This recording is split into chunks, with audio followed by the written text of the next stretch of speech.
Growing up, I had a bad habit of riding my bike into parked cars. I was never hit by a moving car. I never hit a moving car. But the parked ones, that's something entirely different. I've also run into trees and other non moving objects. I know, those are the easiest ones to avoid, and yet somehow, those are the only ones I hit. Then, before my daughter learned to ride her bike, something I had been told for years finally clicked. Yeah, I know, I'm a little slow on the uptake sometimes. I finally figured out what look where you want to go means. If I'm staring at the bumper of a car, I'm going to hit the bumper. If I stare at the tree, I'll run into the tree. If I look to the left of the tree, I'll go to the left of the tree. So when my daughter learned to ride her bike, I kept telling her, don't look at the tree, look past it.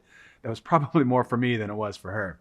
In our divided world, we keep staring at the tree. We keep listening to the same content, the same providers, hanging out with the same people, and we're just smacking into the same old tree every time.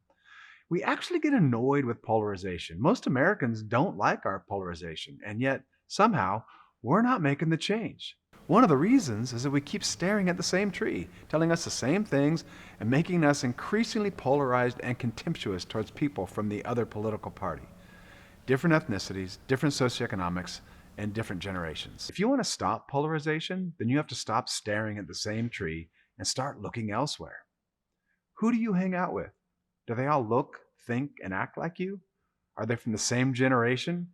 The same socioeconomic group? If so, you're staring at the same tree and you'll keep running into it. What content sources do you fill your life with?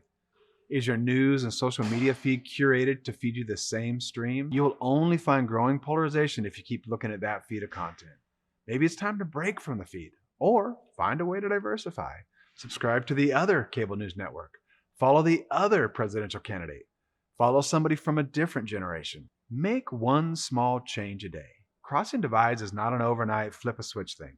It's small course corrections. Sorry, there's no microwavable option here. You're trying to reroute neurons. That's going to take a little time. I found that I didn't like running into parked cars, but it was all my fault. I was focused on the bumper and my bike found it.